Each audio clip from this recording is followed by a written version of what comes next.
Schools across England are ramping up maternity pay and offering flexible working in a bid to stem the exodus of thousands of women in their 30s from teaching. In Wednesday's budget, Chancellor Rachel Reeves confirmed she would fund recruiting 500 new teachers by pressing ahead with imposing VAT on private school fees. Yet heads and charities are warning that with more than 90 women aged between 30 and 39 leaving state education last year, the government will not fix the teacher shortage unless it also works to stop experienced women leaving. Experts say alongside a standard maternity pay package for teachers that lags behind many other employers, excessive workload and guilt about not having time for their own children are leading many women in this age group to conclude motherhood isn't compatible with teaching. The Education Alliance Academy Trust, which runs 10 schools in Hoe and the East Riding of Yorkshire, last week agreed to introduce what it believes will be the most generous maternity package in the sector, coupled with guarantees on flexible working arrangements to stem the catastrophic loss of female teachers in their 30s. Johnny Utley, the Trust's CEO, said nobody should have to choose between being seen as a good teacher or a good mom or dad. This dilemma has driven too many great teachers and leaders out of the profession, and it needs to stop. Nikki Cunningham-Smith said she left her job as assistant head teacher at the age of 36 because she felt burned out and guilty. You're preaching to families about the importance of involvement with their kids, and you are so overworked you can't manage that for your own children, she said. After 2 years out of teaching, she has just accepted another school leadership job, coordinating special needs provision, but only because they agreed to a different style of working. I wrote my bravest paragraph ever, saying I believe in work-life balance and need Fridays off, and if you can't offer this, please don't interview me, she said.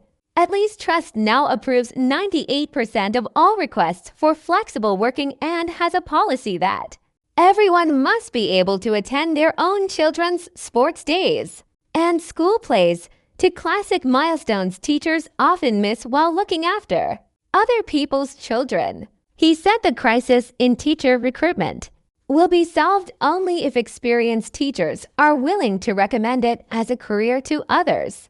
This is why his trust is veering away from most of the sector, where teachers get 4 weeks maternity leave at full pay, 2 weeks at 90%, then 12 weeks on half pay, and offering, from day one, 18 weeks on full pay and 8 on half pay for teachers and support staff. His schools will also offer uncapped paid leave for women who suffer a miscarriage.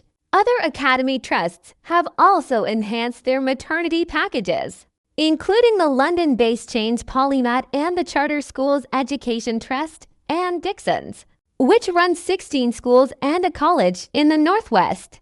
A handful of London boroughs, including Lambeth, Haringey, and Camden, also offer significantly over the national level, following successful union negotiations, but with employers including the civil service and supermarkets offering 6 months paid leave. Campaigners say the standard offer available to the vast majority of teachers is pushing women out.